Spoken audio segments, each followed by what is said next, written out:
check the mic and make sure it sound right, boys.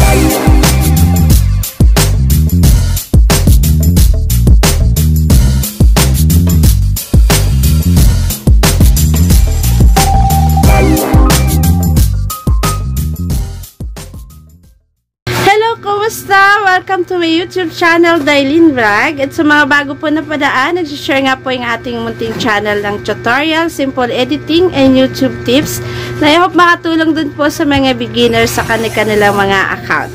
So, bago tayo mag-start, since today is May 13, so belated happy Mother's Day sa lahat ng mga mamshi and soon to be napaka-rewarding maging mommy, diba? So, maligayang araw ng mga nanay natin. So, God bless po sa atin lahat and I hope nag-enjoy po kayo sa inyong celebration kahapon, Sunday. Okay? So, sa mga hindi pa po nakapag-subscribe sa ating munting channel, please like and subscribe naman po and i-hit nyo na rin po yung notification bell button para lagi kayong updated kapag may na-upload po tayong simpleng YouTube video. And weekly po yan. Expect nyo po yan na meron tayong bagong regular upload dito sa ating channel. Okay? So, panoorin nyo po yung ating topic for today. Okay, so for today's topic natin, share ko nga lang po sa inyong katanungan ng ilan. Clarification po dun sa mga nagtatanong kung tuwing kailan po ba sumasahod sa YouTube or every month ba sumasahod kay YouTube.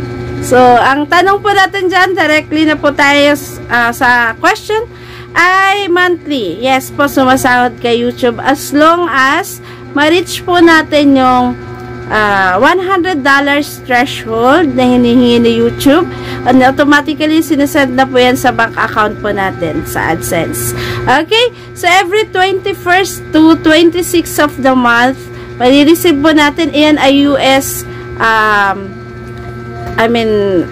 cut-off po sa atin sinesend ni YouTube dahil sa time zone ay 22nd na po or 22 na po ng buwan. Okay, so mali-receive natin yung ating mga monthly salary kay YouTube. Okay, so what if hindi po ma-reach natin yung $100? So, idadagdag po yan sa susunod na cut-off. So, kung maaga nyo po nakuha agad yung $100, sa susunod na cut-off, mas malaki na po yung magiging sahod po ninyo. Okay? So, for example po dun sa mga channel na monthly na po sumasahod, Rocky TV, Angel TV, so sa membership pa lang po na reach na agad nila or na abot na agad nila yung threshold na $100. So, sa mga member nila sa kanila YouTube channel, so, abot na po yan. Plus, maraming mga super chatters na or nagpapalipad po sa kanilang live. So, monthly po sumasahod sila. Sa channel natin, hindi po ganun ka buwanan. Since busy rin tayo sa pag-edit and hindi pa ganun kalaki yung channel natin. Pero, nakailang sahod na rin po tayo kay YouTube. So, hopefully, monthly, ma-reach na rin natin yung $100 threshold na hinihingi para makapagsahod po rin tayo. And, yung final earnings po natin, makikita, finalize po na kinita natin, makikita nyo rin po yan sa AdSense every 12 of the month.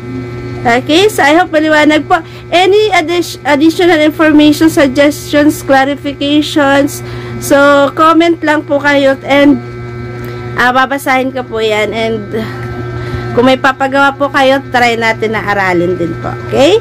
So, tapos na po yung ating tutorial for today and stay updated mga classmates. Maraming salamat po sa mga bago po natin, old and new subscribers na ating channel. Well appreciated po sa inyo and stay updated po and God bless po. See you on my next YouTube video. Bye-bye!